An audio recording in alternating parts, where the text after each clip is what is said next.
Tak heran, usai berwudu dan salat sunat 2 rakaat, seseorang seperti bayi yang baru dilahirkan oleh ibunya.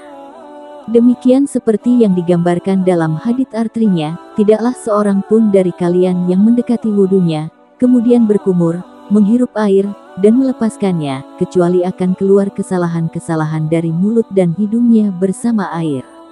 Kemudian, tidaklah ia membasuh wajah sebagaimana yang diperintahkan Allah kecuali kesalahan-kesalahan wajahnya akan keluar dari ujung-ujung jenggotnya bersama air. Kemudian tidaklah ia mencuci kedua tangannya hingga siku kecuali kesalahan-kesalahan tangannya akan keluar dari ujung jari-jarinya. Kemudian, tidaklah ia mengusap rambutnya kecuali kesalahan-kesalahan kepalanya akan keluar dari ujung-ujung rambutnya bersama air. Kemudian, tidaklah ia membasuh kedua kakinya hingga 2 mata kaki, sebagaimana yang diperintahkan Allah, kecuali kesalahan-kesalahan telapak kaki akan keluar dari ujung jari-jarinya bersama air. Kemudian, tidaklah ia berdiri dan mengucap hamdalah dan memuji Allah dengan pujian yang pantas untuknya, kemudian salat 2 rakaat, kecuali ia akan keluar dari dosa-dosanya seperti pada saat dilahirkan oleh ibunya. Bahkan, orang yang tidur dalam keadaan suci, disebutkan dalam hadits riwayat Abu Hurairah, didoakan dan dimintakan ampunan oleh malaikat.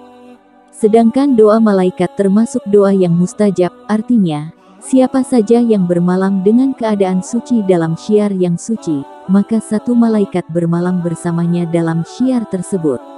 Dan tidaklah dia terbangun 1 saat pun di waktu malam kecuali malaikat tadi berdoa, "Ya Allah, ampunilah hamba-Mu." Sebab, ia tidur dalam keadaan suci. Demikian yang dikabarkan Rasulullah Shallallahu Alaihi Wasallam 2 orang laki-laki dari umatku di mana salah seorangnya bangun malam dan membawa dirinya untuk bersuci, sementara dia terbelenggu beberapa belenggu, kemudian berwudu. Ketika berwudu membasuh wajahnya, maka terlepaslah belenggu lainnya. Ketika berwudu mengusap kepalanya, maka terlepaslah belenggu lainnya. Ketika membasuh kedua kakinya, maka terlepaslah belenggu berikutnya.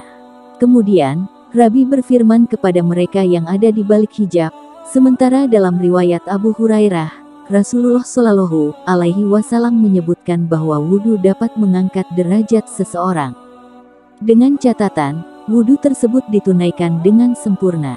Maukah kalian aku tunjukkan kepada kalian atas apa yang membuat Allah menghapus kesalahan dan mengangkat derajat? Para sahabat menjawab, tentu, ya Rasul. Beliau melanjutkan, menyempurnakan wudu di pagi hari yang dingin, bersabar menghadapi perkara yang tidak disenangi, memperbanyak langkah ke masjid, dan menanti salat setelah salat. Itulah ribat. Maksud ribat di sini adalah benteng dari musuh. Lebih istimewa lagi, ketika seseorang berwudu dan masih dalam keadaan memiliki wudu sebelumnya. Siapa saja yang berwudu dalam keadaan suci, maka dicatat baginya 10 kebaikan. Bahkan, terang dan tidaknya wajah seorang hamba pada hari kiamat, salah satunya ditentukan pada kebiasaan wudunya di dunia. Wudulah yang memberikan bekas pada wajah dan tangannya. Dan bekas itu akan jelas terlihat.